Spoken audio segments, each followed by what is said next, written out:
Very much, Tom.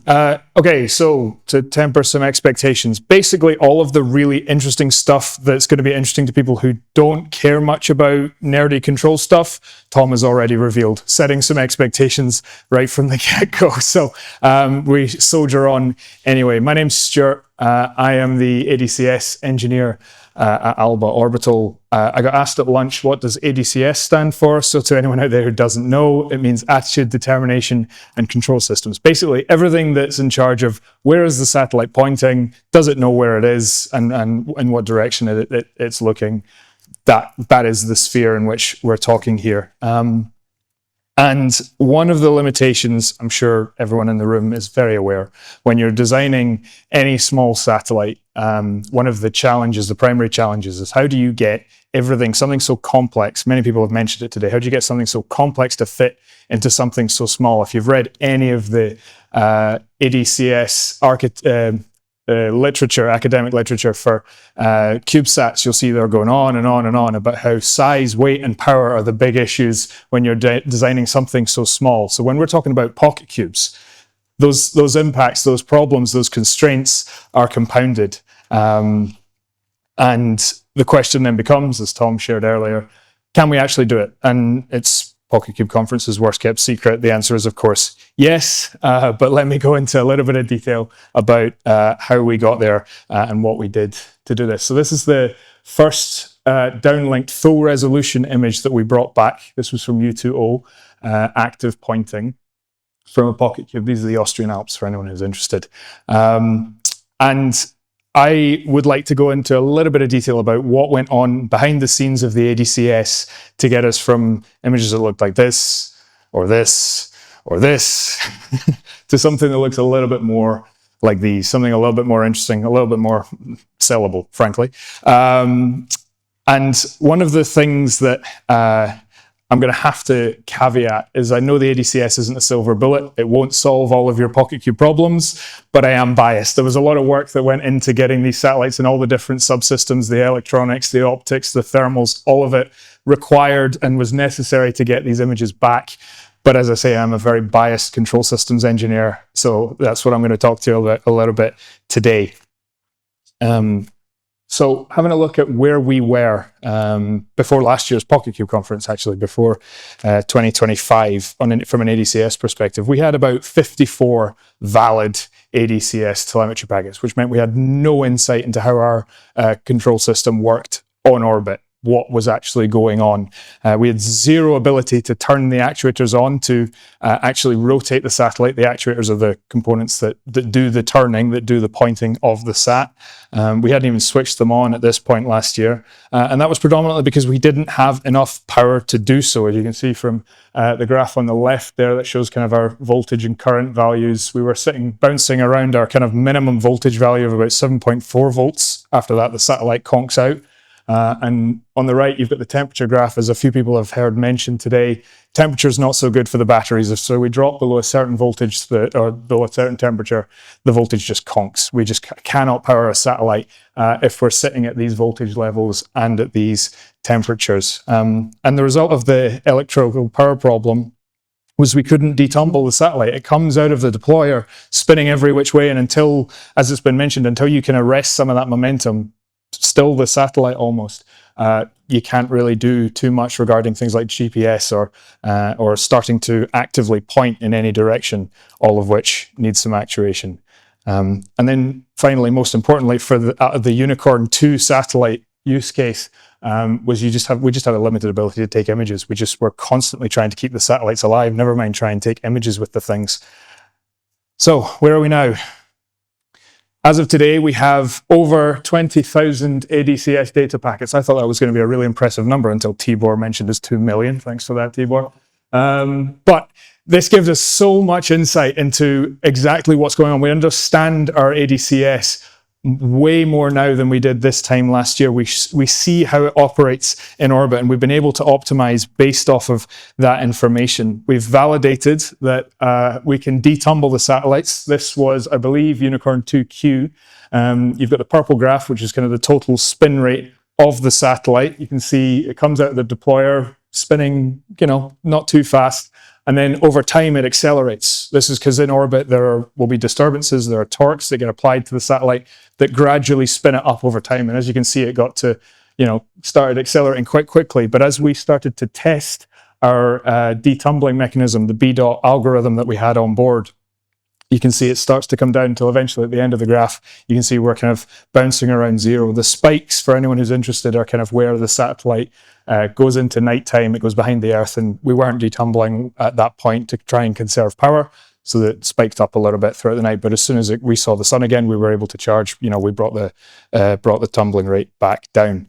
And as a result, we solved the power problem. We have a positive sun-pointing power budget on our Unicorn 2 satellites as of now. As you can see, we're kind of bouncing around our max battery level of 8.4 volts, which we're very happy about. We spent a lot of time trying to get ourselves into that place. And as a result, we were able to take over 100 targeted Earth-pointing images over the last, as Tom says, 12 months. So there's been some serious progress made from last year's PocketQube Conference from an ADCS perspective.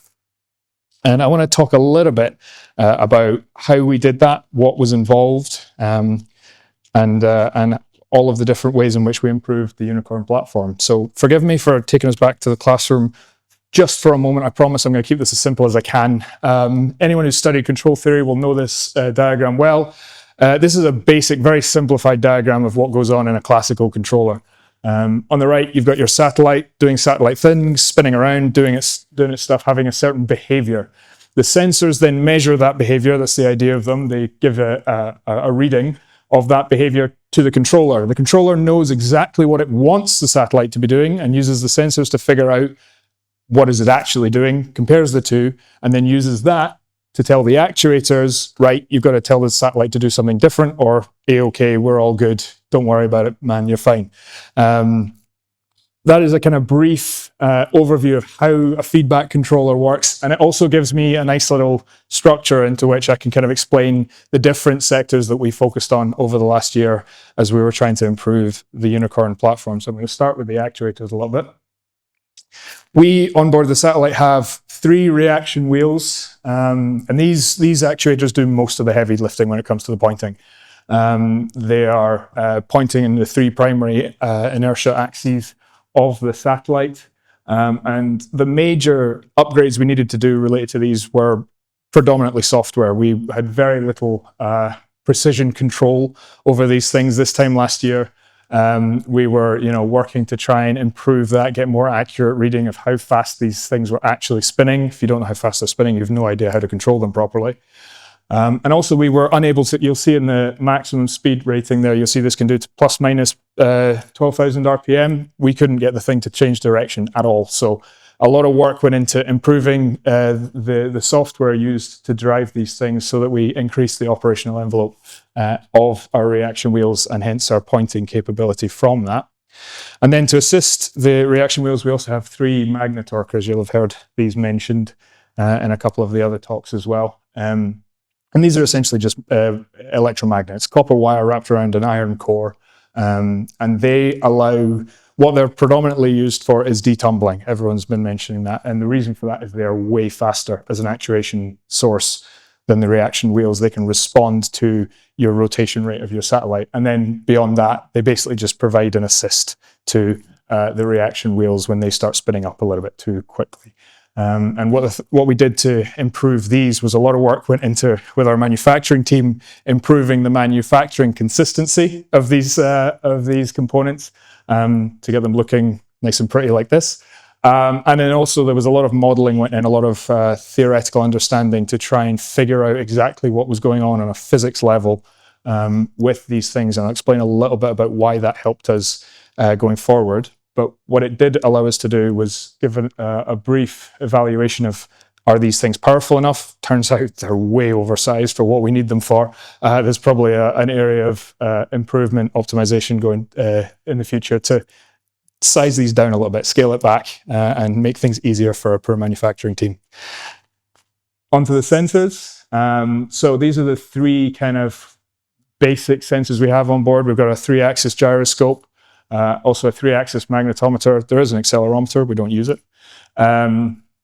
and LDRs. So the gyroscope essentially just measures the rotational rate of the satellite. The magnetometer is there to tell us what the geomagnetic field is at any given location and orientation. And then the LDRs give us a real rough guide of, right, the sun is roughly on this face. We have 6 of them on the satellite, and they allow us to kind of start turning certain faces towards the sun, and you'll see why that's important in a moment. But the real star of the show regarding sensors for the Unicorn are these sun sensors based on the Hamamatsu PSDs. We've got the guys from Hamamatsu here. Go down and check their stall if you haven't already. And the reason these are useful is they give us a really accurate sun vector by which we can orient the satellite, by which we can turn and point in a direction that we know we can trust. The problem with them is they've got quite a narrow field of view comparatively. So you need to get the sun in roughly the right area, and then these will get you the rest of the way. They'll give you a really accurate fine pointing once the sun is in view. And we have 2 of these on the satellite, one on the same face as the solar panels, and then one on what we call the Z-negative face, which is opposite where the camera lens is. I'll explain a little bit about why that matters in a moment. And then finally, we have our control modes. So we already knew and had pretty high level of confidence in our detumbling control mode. We were pretty confident in it. We have an air-bearing Helmholtz cage test set up at the lab. By the way, if you're interested in coming to see this, I would recommend signing up for the tours on Friday. Come along, have a look. It's a lot of fun. But basically, that allowed us to test our detumbling algorithm and make sure that we were definitely going to arrest enough of that momentum I was talking about earlier to then start pointing in any given direction. We also did onboard the Unicorn previously have a solar pointing mode, but it needed a bit of work to get it up and running, to get ourselves to a point where we were comfortable to use it. And that basically just involves pointing the solar panel sun sensors at the sun, funnily enough. It uses a direction cosine matrix based approach for anyone who's interested to do that. And then one of the things that we added additionally for this last launch, this last set of satellites, was what we called an anti-solar pointing mode. And this was basically just taking that Z-negative sun sensor I mentioned earlier and pointing that at the sun. And what that allowed us to do was we could then time when we were taking images so that the sun, the satellite, and our target were in a line. And it meant that if we knew if we were pointing the back end of the satellite at the sun, the target should be pointing the camera should be pointing roughly in the direction of the target. This was done in quite a rush before the last launch to try and get something that was simple, something that was vaguely reliable. But we did also realize that we would need to turn rather rapidly from solar pointing. So we were charging right up until the moment that we decided, right now we want to take a picture. We had about 30 seconds to get rotated round. So we had to tune the controller so that it allowed it to do that, safely and without completely overshooting the whole thing. And in order to make sure that we had some confidence in all of these control modes, there was a lot of work done with an intern who he did some excellent work with us actually. He developed this simulation that you're seeing the results of here. On the top, you've got kind of a demonstration of the B-dot detumbling algorithm. And then on the bottom was a kind of very initial, very coarse, did a lot of work, nadir control mode, pointing the satellite directly at the center of the Earth. And then on top of that, we also had our air-bearing test set up, which we could also test these with just to provide that extra level of confidence that everything was as we hoped it would be. But as is always the way, there are always faults. There are always things that don't quite go the way that you'd hoped. And this was true, as Tom mentioned, for Unicorns O, P, and Q. The first major one was our clocks drifted. We have 2 RTCs on board the Unicorn, one for the onboard computer and one for the ADCS. We experienced drift for both of them. That obviously meant we had issues scheduling when we were going to take pictures, and kind of meant sometimes we weren't 100% sure exactly what the satellite was pointing at based on our quickly thrown together anti-solar pointing control mode.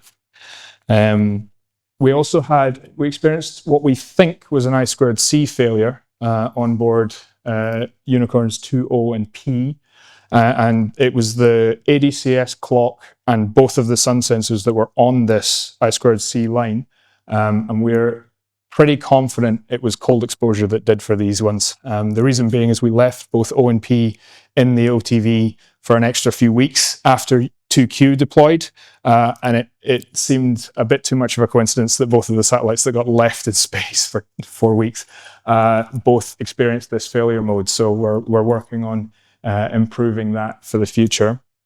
And lastly, we saw a rather interesting failure mode in Unicorn 2P, in that it spontaneously spun up to around 18 radians a second, which is pretty dang quick. We aren't actually sure what caused this. We don't know if there was some kind of impact. We don't know if there was some fault in one of the actuators, but we didn't witness anything after we managed to spin it down that would suggest it was an actuator fault.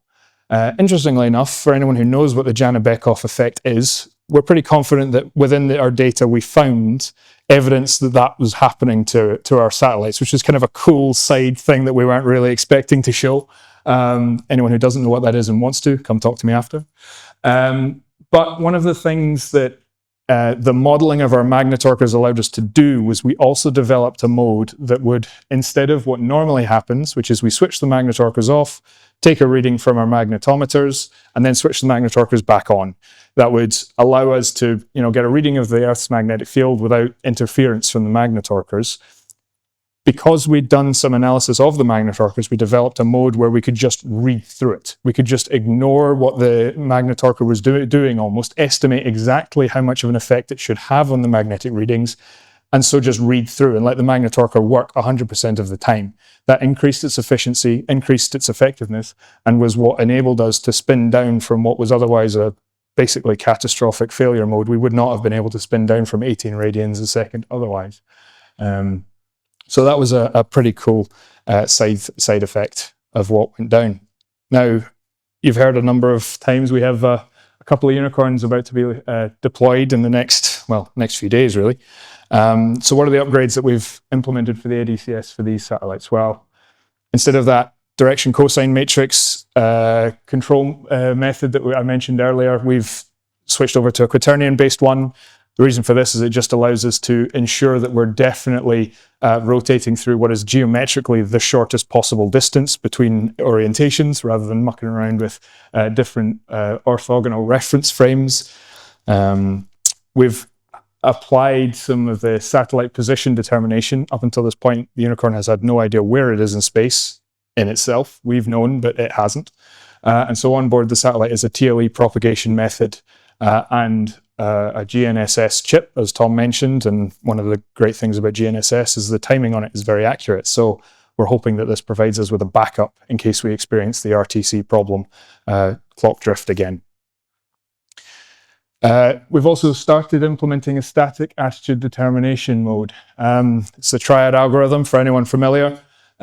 Basically, this allows the satellite to determine in itself where it's pointing. But in order to do that, in order for it to know exactly what direction it's looking in, we need both a sun model and a geomagnetic field model on board the satellite so it can determine where the magnetic field of the Earth should be pointing and where the sun should be given any particular moment in time. And then associated with that are many reference frame transformations. Anyone familiar with the maths will know exactly what's involved in that. I'm not going to bore you all with it, but it's in there. And lastly, we've implemented an extended Kalman filter. Another student at the university came and did his master's project with us for that over the last year, and he did a great job. So we're not implementing this in anger straight away. We've got it on the satellites, and we will turn it on, hopefully. But the idea is we turn it on and then it doesn't affect the control system at all. We just read from it and just make sure that it's giving us what we expect it to give us. And then the idea is in the future, we use it properly to estimate the attitude of the satellite. And the reason that's useful is it is less reliant on or less susceptible to noise in all of the sensors. The triad algorithm's just not that great for that purpose. Looking forward into Unicorn 2T and beyond, I would like to do some more analysis of how accurate exactly we can expect these images to be. We have a lot of images that were pretty close, but not quite on. I would like to really dig deep into the theory of why that's happening the way it is. We've got a lot of sensors on board that need calibrated. We want to improve those calibration methods, specifically for the magnetometer and the sun sensors. And also we have some pretty coarse estimates of what our inertia tensor and magnetic residual dipole should be for the satellite. I want to have a look at some methods that we could do where we estimate what those are based on the data we're getting back from the satellite, which would be a pretty cool way of improving the numbers we're using to run our tests on the ground, I think. Obviously, employing the Kalman filters. We're also pretty keen on implementing a star tracker into the satellite fairly shortly. So that's something that we're working on and looking towards, because at the moment, as a number of people have mentioned, if you haven't got a sun, at the moment, certainly with Unicorn, we haven't got an attitude determination method. So instead of using IR filters, we're going to try with a star tracker and see how we get on. And as Tom mentioned, we're going to be improving the optical payload going forward, and that's just going to require a whole new ADCS system. So we'll be working on that as well. I showed at the start kind of the first full resolution image that we downlinked from the satellite. This is the image of Toronto that Tom showed. And from an ADCS perspective, it's probably arguably the most successful of our images. The reason being is that's pretty much bang on where we were aiming. That's the closest to the target that we actually got. And it was the result of a lot of days of effort and work and estimating and trying new things and learning by failing. But it's not my favorite image of the lot. My favorite image is the one that Tom showed, which was U2Q's last one. And the reason I love this is because U2Q was the satellite that was without a doubt our most successful from an ADCS perspective. There was leaps forward in terms of what Unicorn 2 was able to do as a result of U2Q. And I think this image just represents all the work that went into that, both in the past and also the success that we've got coming up for the next set of launches. So I figured I would leave us with that image. Thank you very much for your attention.